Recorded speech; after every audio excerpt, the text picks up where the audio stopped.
long-time friend for almost 20 to 25 years. Yeah. I'm going to let her introduce herself because her accolades are big. Oh gosh. Well, thank you for having me. I'm Sheree Baldwin-Muhammad, and yeah, we go way back. Go way back. We go way, way back. I am here to tell a little bit of my story, and a lot of people don't know because, I mean, I don't even think you knew, and you've known me a long time, that I was going through domestic violence situation with my ex-husband.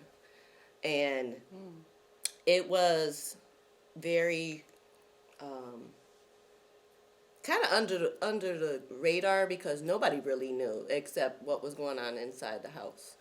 So I actually had to work really hard and pray really hard through the relationship, and I was with him for 9 years.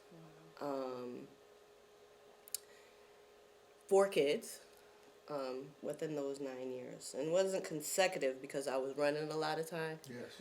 A lot of times I would have to run and hide at somebody's house. I would go to my mom's house and stay. I would go to a girlfriend's and stay. Actually, our relationship started out great.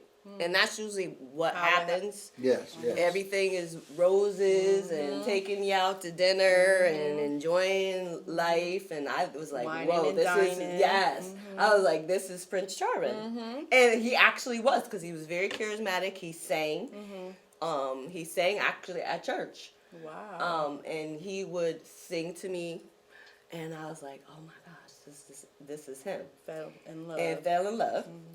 And I remember he had a younger son, and he and his baby's mother didn't have like a great relationship.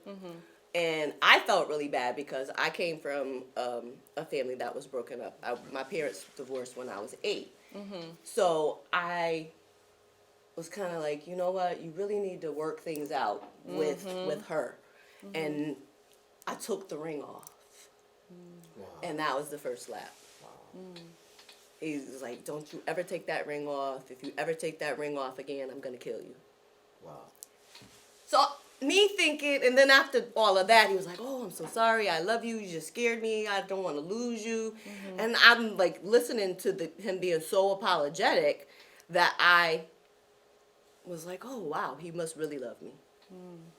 That he was, crying. He was so distraught with the fact that I was going to leave him. So I was in college. I went back to school. I got back, and we ended up, I ended up getting pregnant with my first son. We pushed the wedding up because I was like, look, I don't want to be unwed mother. Unwed mother. Yeah. So I'm like, look, let's push this wedding up. We got married, and it was the wedding itself was magical. I had all the flowers. How did you guys meet? We actually met, which is kind of weird. My brother and his cousin have a child together. Okay. So I was actually going to visit my niece. And I walked in, and I'm visiting my niece, and then he comes in. And he kind of looks at me like, oh, I'm going to have you. Wow. And I was like, oh, no, you're not. That's what he told you, huh? Okay. I was like, oh, no, you're not. You're not going to have me. And I just blew him off. And then eventually he did ask me to go out. We went to see Batman a long time ago. We went to see the first Batman, and we went to go to Ashley's Ice Cream. That's where my daughter actually got her name from. Wow. And, he was, like I said, we would Prince go to the Charming. city. He sang. We made music video together. We did all of these things that were so, like, over the top. It was like, whatever you want, I'll give it to you. And that was actually one of his songs. He loved Babyface. Okay. And he was like, I'll buy you clothes. I'll pay your rent. I'll cook you dinner too. As soon as I get home from work. So you said everything was just so magical. Yes. At the beginning. In the beginning, I it think was that's how it fabulous. always is, though. Because I know when I went through it, it was the same way. The flowers, the teddy bears, the jewelry, the money, the going out, spending time, quality time. It was the same thing. Yeah. So when did it start turning in the wrong direction? Well, that first slap. That first slap, The right? first slap was the start of the wrong direction. The second time where he was very abusive is we got pregnant real quick. So as soon as I had the first baby, I think maybe 3 months later, I was pregnant again. You was pregnant. Wow. again. And he told me I was ruining his life. You was ruining his life. Yes, because he wanted to be a star. He wanted to sing. He actually was recording quite often. And because I keep having these babies, I was trying to ruin his life. So then the second pregnancy, I was miserable. Wow. I was getting beat all the time. I got thrown down the stairs because he wanted to try to make me lose the baby. Like all kinds of things that he did. I ran away from him. He ended up finding me. Well, he knew where my mother lived. So I knew that if I left again, I probably couldn't go to my mother's house because every time I went to my mother's house, he would find me. So I got to the point where I was like, okay, I was trying to figure out an escape plan most of the time. We actually separated for a while during that time frame. What made you guys separate? The abuse. No, I mean like when you finally left. and No, you got away. the final okay. leaving. There were several leavings. Actually, if I counted on my fingers the number of years that we were consecutively together, it might have been 2. Even though we were married 9. Because I would leave and then I would come back. So that specific time, he just That didn't come specific look for time. you. He did come and look for me, but my brother and my mother were like, you are not taking her. I had the baby. I ended up going back. And then he ended up raping me for the third pregnancy. Because I really didn't want anything to do with him. But it was like I was scared to leave and scared to stay. So it was like either way, it was like, what do I do? So with my daughter, he forced himself on me, and I ended up getting pregnant with her. So it was after that I actually left again, and he ended up actually having a baby with his cousin. In between, yeah, your face. Yes, your face. Wow. So he ended up having a baby with his cousin. Actually, I ended up finding out a few years back he has 2 with his cousin. I didn't know about the girl, but I did end up finding out about the boy. And by that time, by the time I found out, I had my last son. And that was like the breaking point because I found out he was ashamed. He didn't want anybody to know what had transpired. And he took a gun and decided to drive to her house, and he was going to kill me, he was going to kill her, and he was going to kill himself. Wow.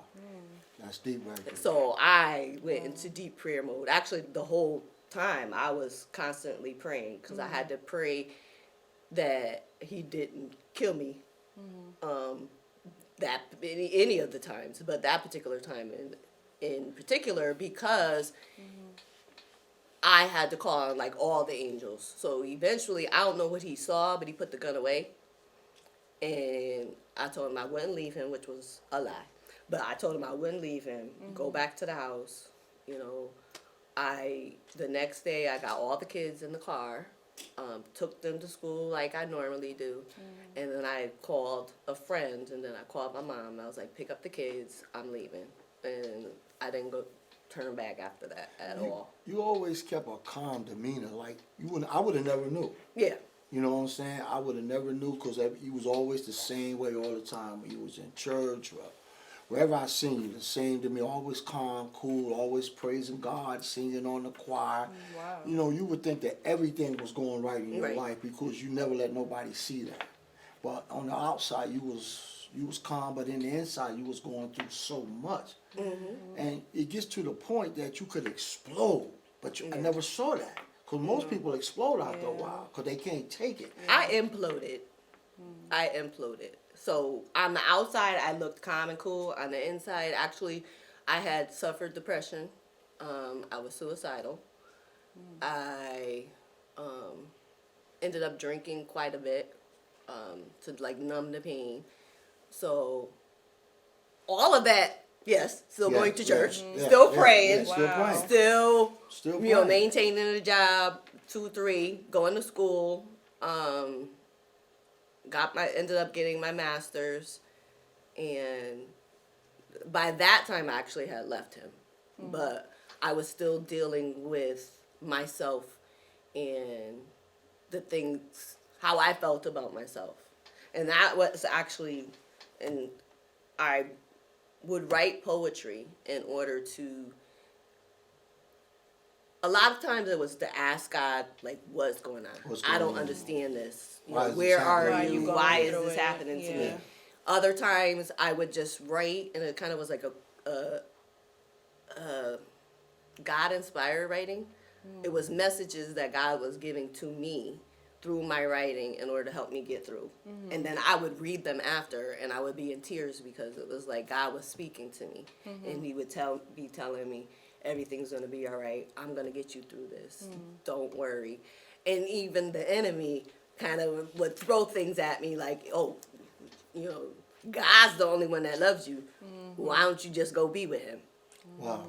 Wow. So I was like fighting that and knowing that God loved me and there was a purpose for my life, but yet not understanding that even though I knew He was there, I didn't want to be here. Or I didn't necessarily want to be here and be in the situation that I was in and Yeah. feeling the way I felt. I, you know, wanted love in all the wrong places. I ended up getting married 2 other times after that. Wow. Yeah, and they all both ended in divorce, but I ended that one those real quick because I was like, look, y'all acting crazy. I'm not going. not going Y'all through this not time. going through this No, I'm not going again. through So this. as soon as somebody was like Yeah. looking sideways or acting like they wanted to act funny, I was like, okay, it's time for me to dip. Yeah. Next.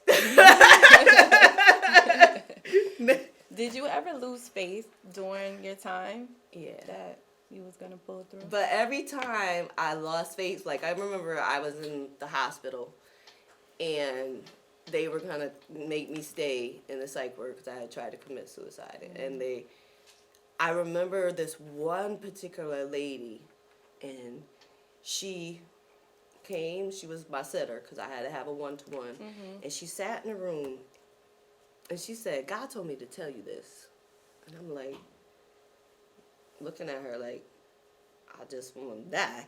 Why you want to even bring up God? Because I don't want to be bothered. I just don't want to be here no more. And he was like, you have a purpose in your life. Wow. And God has called you to touch many. And I'm like, yeah, whatever. Because right now I ain't touching nobody. And my life is a hot mess. Yeah. And I never saw that lady again. She slipped. I remember I kept for the longest time. I don't know where it is, but she wrote me had a little scripture and a little note, and she tucked it and put it in a book and gave it to me. And I would read that every once in a while. Wow. And then another time, I was in a different hospital because I tried to commit suicide a couple of times. And I was looking around. And I was looking at all the people in there, and I was like, I don't belong here. And this voice kept telling me, you don't belong here, but there's a reason why I wanted you to be in this understanding these people that are in here. And I learned a lot of coping skills actually in there of how to deal with the traumatic experiences because throughout my lifetime, I've gone through a lot. Yeah. And I would have to like you said, wear all these masks, and Yeah, definitely. make believe that I had Everything's all everything right, yeah. together. I mean, I was who's who in high school, who's who among high school students. I was the student council president. I was, and during those times, actually from the age of 8, I was dealing with depression. After my father left, I was distraught. Not that I was like the apple of his eye. I wanted to be the apple of his eye. So it was like I was always craving and starving for attention. Yeah. And not truly understanding that God loved me and that I was okay. Even if I didn't have a man, I was always. But once you the found love. out that Yes. God truly loved you, right? What did it do for you? How did it It turn gave it gave me the power to get through. I can't say that it turned completely because actually I received Christ when I was married to my first husband. Wow. The abusive one. Okay. And I think that's what kept me though, because had I not had a relationship with God, I probably would not be sitting here. So I was constantly praying. I was constantly reading the Word. I was constantly at Bible study. I was in the choir back then too. Yeah, I know. I see you all the time. That's what I'm saying. I was in the choir back then too, so I was constantly under the anointing of God. And even though I was struggling, God kept me, and He kept me sane enough to be able to speak, because actually I speak to other women now Yes. about what I've gone through and how I came out of it. And I published my book. The title of the book has a bunch of different plays. It's Hide and Seek, A Journey to Life. And I was hiding in a lot of different areas of my life. When I was molested, when I was 8 years old, I was actually playing a game, Hide and Go Get It. And that was the first play of Hide and Seek. I didn't realize that I was it at the time. So that was like my first experience of having someone take advantage of me. Around that same time is when my father left. So that compounded it. I got pregnant at 16, had an abortion. That compounded it because then I felt bad about that.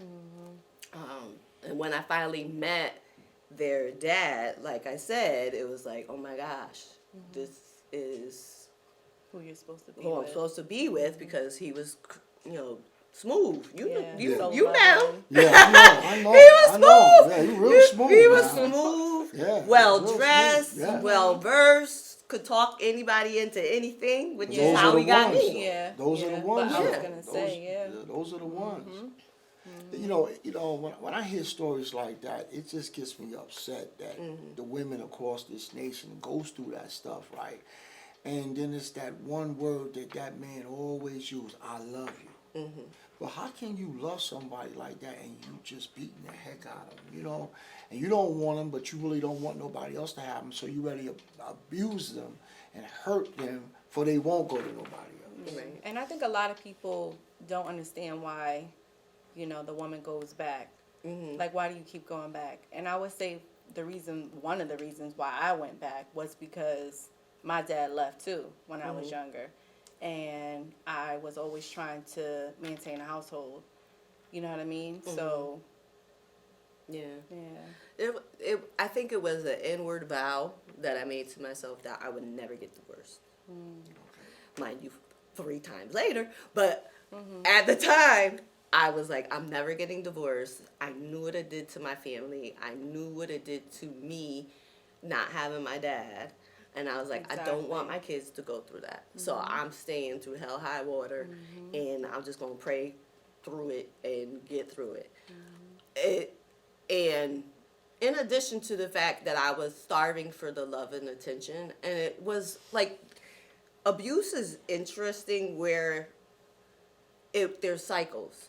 So there's the point where there's like everything's fabulous, and then it kind of takes a turn where there either might be some words because of, like, I was verbally abused, I was mentally abused, I was emotionally abused, I was physically abused, I was financially abused, I was everything, all of them.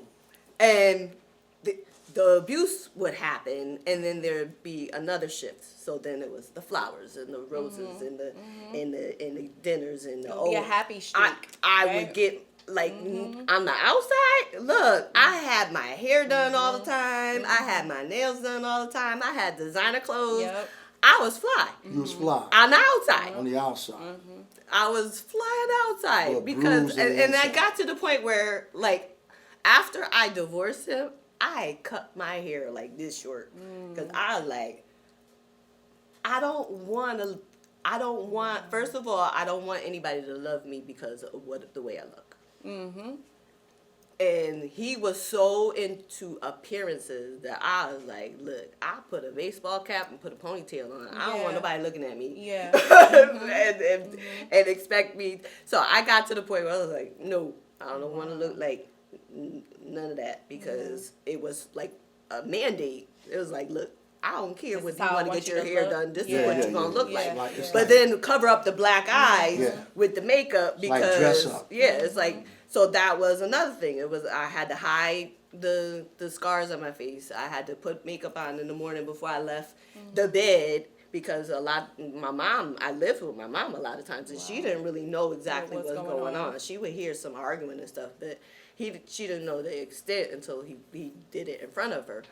And it was like, nobody knew because I wore a lot of makeup to cover the bruises and the scars. And even when I tried to go to the police, there was one point where they were like, I don't see no scars, no bruises, no nothing. Why, how are, you know, but then he started like hitting me in my head so nobody would that see it. nobody would see. And for a while, I would have like a ringing in my ear. It went away eventually, but I would have like a ringing in my ear, and I would have headaches all the time because instead of him physically putting marks on me, he would hit me like in the back of my head, on the side of my head. What I love about you, though, while you going through all that, right? You had 4 kids to raise, and you kept pushing forward because you always had each and every one of your children in church every Sunday, down at the youth center on Wednesdays. It's like it was detailed. Y'all gonna stay connected with God. That's Right. what's gonna happen. Like I said, you was on the praise team, you was on the choir. Anything that you could do inside the church, I always seen you doing it.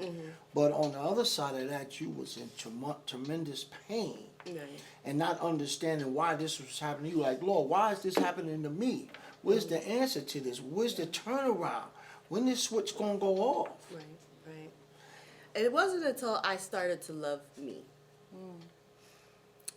that things really started to turn around. And I remember Pastor Fran used to have the awareness classes.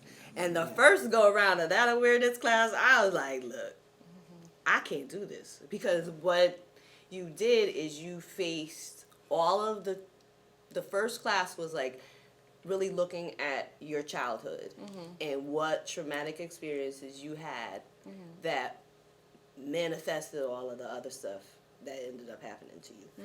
And I was like, I can't do this class. Yeah. I was like, Too much. I don't want to do this. Yeah. It took me 3 times to try to go through those classes in order to actually have a breakthrough where I was able to sit with the different things that I had going through and say, okay, I'm ready to work on me. I'm ready to work on building myself up and, you know, praying over me, not just trying to pray off everybody else that was acting crazy in my life, but pray for me and really get my life together to the point where I was able to actually love what I looked in the mirror. Because a lot of times we would sing these songs and I love you, Lord, and all this other stuff, but I didn't feel like it was hard for me to understand the concept that God loved me unconditionally. I was like, okay, people kind of, especially when they found out, were like, oh, whispering about, don't you know she went did this and did that, and she had 3 husbands, and Oh, wow. kind of whispering gossip. stuff, and I'm like looking like, oh, okay, so kind of shun me in some aspects, and then I had to get a lot of help with my kids because they saw a lot and they experienced a lot with their dad, and they're still dealing with a lot of the things that transpired and trying to get over their own side of it, because I dealt with my own things, and on the outside, I was a good mother and I did the best that I could, but Yeah. I was trying to deal with all the stuff that I was going You was through doing a That's lot a and lot. balancing Right. all of that, and it was very hard. And the thing is that, right, the people that you should help you is the ones that are whispering and always saying, basically, like, that's your fault that you went through all you went through, right? Instead of just saying, what do you need? How can I help you and your children? Knowing that you have 4 children, knowing that you was facing this trauma every day, and trying to be the best you, but nobody wanted to reach out and help you. They really did this instead of helping. That's the part that bothers me, right, with people. That so many people, right, instead of them helping us when we go through our trauma, they try to put more on to it. Or they try to hide it too. Yeah, they hide it well. They hide it well. You know what I'm saying? But I take off my hat because you still had that relationship, and that would kept you, that powerful relationship with just you and God, right? Because in that moment, it was you and God. Right. It was just you and God. And then once you found out that you was all right, that's when you say, I turned the corner. And I never look back because I start loving me. Right. I'm not what they say I am. I know who I am because he told me who I am. Right. And that's that beautiful part right there. Once we know that God loves us and we start loving ourselves, it doesn't make a difference with the background. We can make it through anything. You know what I mean? And this story right here should be told all over the world because there are so many women like yourself that have went through so much trauma, and just to stand and keep moving is a testament. Yes, it is. So earlier, you asked me before the show. No, you asked me how did I come about writing the book.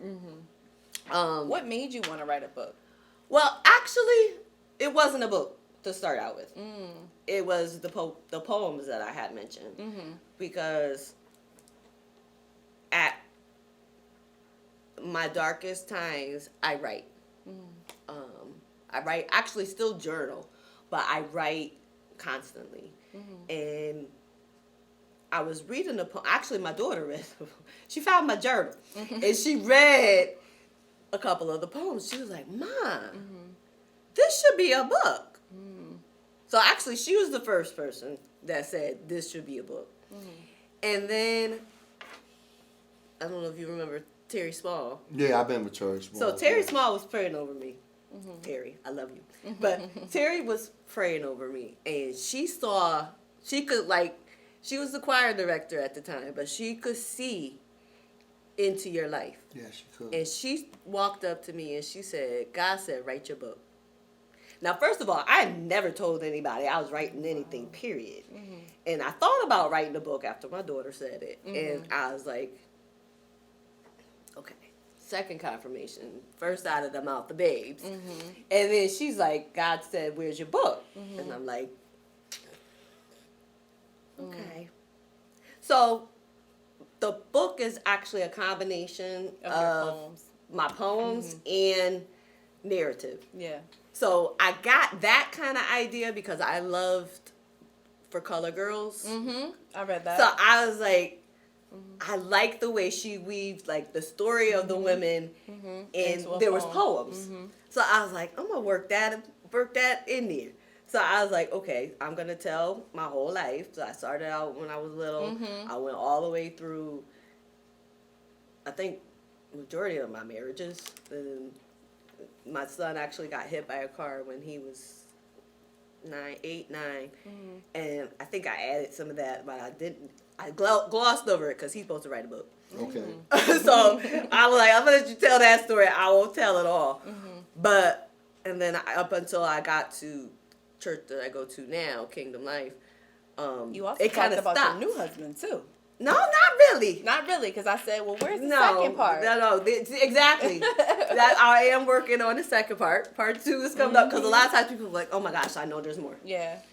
And I was there one of those is. people like, wait, where's the Where's the rest? I like- was like, where's the second part? Wait. I was like, hold yeah, on. no, I need Wait. more info because There's- it's I a need page more. turner. But as you're telling your life story in that book, right? Was it hard for you to put that on? It took those 10 pages? years. 10 years. 10 years because I didn't want anybody else to edit it. First of all, I wasn't even sure if I wanted anybody to read it. Then my edit. So I was like, well, let me edit it. And I'm a school teacher, so I was like, look, I could You could do handle that part yourself. I could do that. Yeah. So it took me 10 years only because every time I read it, I really relived everything. So I was kind of like, okay, I gotta put this away. And so I would stop for a little while. Actually, my current husband was like, I heard you have a book. That was the third time. I was like, okay, God. He was like, you told me you have a book. And I was like, yeah, I didn't publish it yet. He was like, what are you waiting for? And I was like, because I don't know. You don't want everybody in But your I don't- business, right? I didn't You want don't everybody in my. I wanna mean, put all of people that was out. in my business anyway. Yeah, Because I had to call on a whole bunch of people, the pastors and everybody else, kind of knew my story because part of it, okay. the ones that I had like a conversation with. So it was like, it wasn't like no secret by then. So it was like, okay. So actually, it was. I want to say it was April. It was March. I think it was a snow day. We had a snow day in March, and I was like, okay, I'm gonna sit down. I'm gonna finish this book. There was a couple of snow days. It was consecutive ones. I published my book and started my business the same day. Oh, wow. I submitted to have it printed. I got the books, and I started selling them out of my car. Yeah. Like, you want a book? You want a book? Yeah. You want to hear my story? Let me tell you about it. And then I started getting speaking engagements where I would go and either speak at churches. I've spoken at the Sound of Hope in New Haven, the Umbrella Center, and some other organizations for domestic violence. I've done the domestic violence walks and spoke to them, donated books to the women in different shelters and stuff like that. And now I do on Monday nights a group where I co-facilitate. They're looking at the fact that more women that have gone through domestic violence and survived and thriving are able to tell their story and help other women. So that's Wow. what I It brings so enjoy much doing. healing to other women when you can tell your story, because there's so many women that are going through that thing right now. So when they see somebody testify like that, the way you have, they say, well, I can make it. If she went through all that, then I got a fighting chance to get up out of this mess and get my life together and move on. Because it was a fight for you. It wasn't easy, but you kept fighting. You would never give up. That's the thing about it. You know, you had no quit in you. Yeah. Right. No quit. You know, it was like no surrender, no retreat. He don't said enough. That's it. I got to keep going Because because I some got 4 women little lose ones. their life. Yeah, absolutely. A lot of women do. Absolutely, man. Yeah. So it was definitely God that kept me. He walked me through everything. Like even now, I'm like, Lord, okay, what you want me to do today? And I usually start my day off with that. Like, who do you want to speak to? Even actually before I came here, I did a paint event and at a school. And I'm just talking, I'm cleaning up. This lady, for some reason, was there to like the bitter end. And I happened to mention the show. I was like, okay, I'm getting ready to go do a show, and I'm going to be talking about my life. I'm a domestic violence survivor. She looked at me. She was like, what? She said, I've been trying to write my book Wow. She said, and then she started sharing her story with me. And at the end, I gave her a hug and stuff and encouraged her to write her story. And Yeah. she was like, I've been trying to tell the story, but it's just so hard to get it through. It's so hard to like relive the things over again in order even to tell my story. So I was like, here's my card. Contact me. Let's keep in touch. Yeah. She's getting ready to write. She has to write some kind of paper that she's doing for school. And I was like, she said, I don't even know how to put it all together. I was like, well, start out with like bullet points of just like different things. Her life and then, yeah. And then, try to put it together. I said, but definitely give me a call and I'll help you, with that. Yeah. So. When you knew that you was free from that individual, right? Did a spirit of peace fall on you? Or relaxation? No, that not at first, because first? every red At least you're Nissan, honest. every red Nissan that drove by, I was like, ooh, okay, Okay, all right. I mean, it took me a while to like rest, and even though I didn't have to deal with him a lot, I mean, I have 4 kids by him, Exactly. so I had to navigate some type of communication with him so that I could be amicable enough to be able to deal with the pickups and the drop-offs. Now, unfortunately, there weren't a lot, and my kids were disappointed a lot of times where, they would sit on the porch and be waiting and they ain't come. Yeah.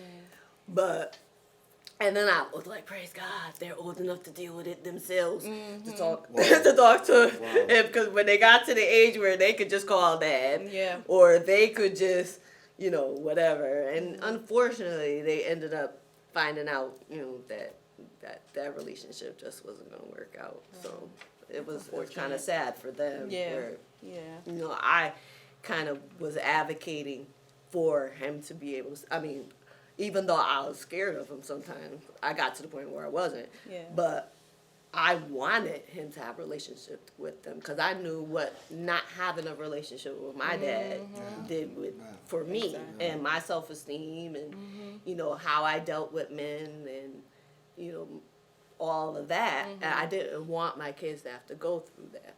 So I would purposely be like, are you coming to pick up the kids? And you said earlier in the conversation, you said you was looking for love in all the wrong places. All of them. Every wrong place there could be. I was starving for love. I wanted somebody to love me. I didn't feel, I mean, my mom loves me to death, but it was different because it was like, that's my mom.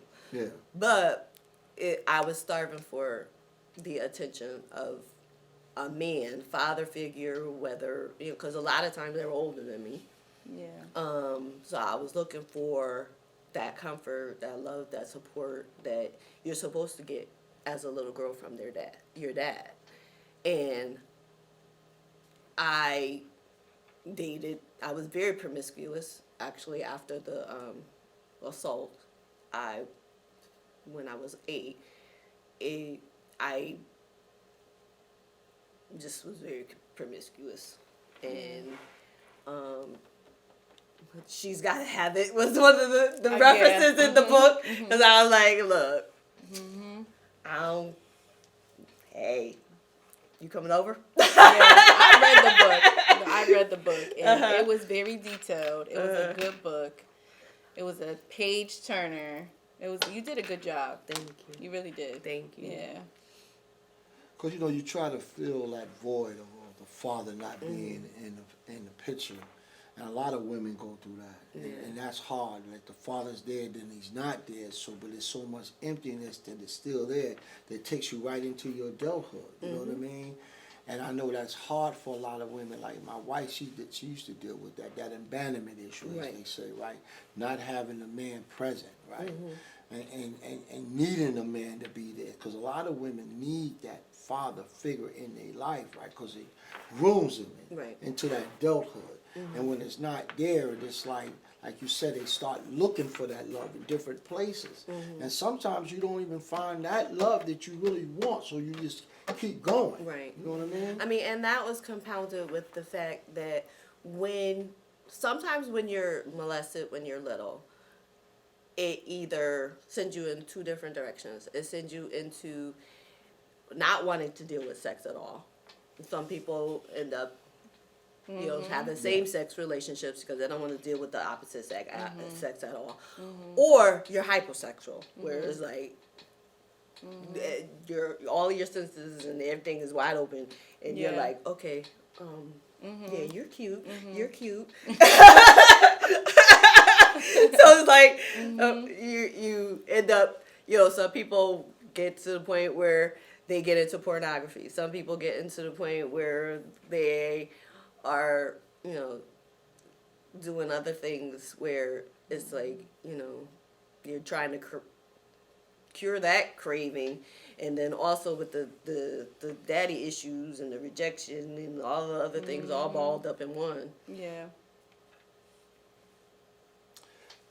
Does it make you like hard inside sometimes, and like knowing that all those different things are coming at you one after another? Well, actually, I still have therapy, and I was exploring like the different reactions that people deal with when they go through traumatic experiences. They either run or they retreat. They freeze. And then there's one more called like fawning, and that's where you become numb. And sometimes I have to catch myself because I can get to the point where my feelings, I just shut them off. Yeah, Like, that's if me. I don't like have a hard time how connecting. somebody is treating me, it's like brick wall. Now the sad thing about the brick wall is you're trapped in the brick wall too. Yes. So you can't get out to feel anything for anybody else either, but you're keeping the bad feelings away from you because you're like brick wall, but you're trapped. You're trapped. Well, how that wall comes down? How does it come You down? peek out. Peek out. Look around. You get the little hole. You're like, all right, is it safe enough? Then put my pinky toe out and see if that's okay. And if it's not, and then you're like, right back let to me you. put it back. Yeah. Brick wall. And so it's kind of like, it takes a lot. First of all, I love hard. I love real hard. I will give you the shirt off my back if I love you. But if you do me wrong, That's it. then I'm looking at you with the side eye. And I'll still trust you for a little while. I'll still love you for a little while. But it will get to the point where it'll be very cold. Wow. And you'll be like, what's wrong with her? Yeah. Like, nothing's wrong with me. But I'm looking at you like, what? Yeah. I don't know if I could trust you no more. Yeah. Yeah. So I always used to tell people, I was like, look, I will love you. Don't mess with me. Because then you would be like, dang, why is she acting like that? Because I will shut you down. Yeah. And I would be like, you'd be like, she ain't even crying.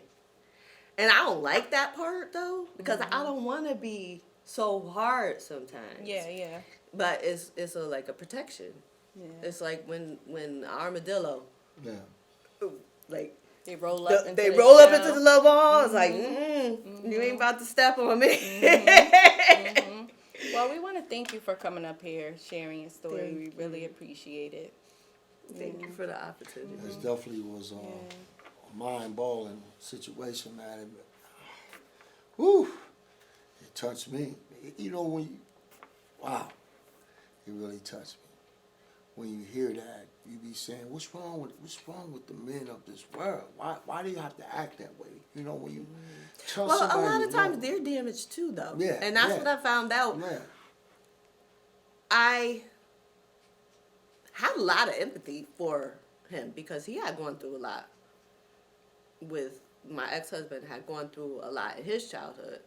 So I know that the type of person that I am, I was always, even though he was abusive, I was always like trying to go through, well, Trying to fix it. Yeah, it's like, okay, so we need to work on this. We need to work on that. And I'm still kind of like that with people. I'm always trying to fix people. the people and work with people and Trying to so be more what do you understanding need? and what. Yep. And so I was always looking at, okay, he went through this, he went through that.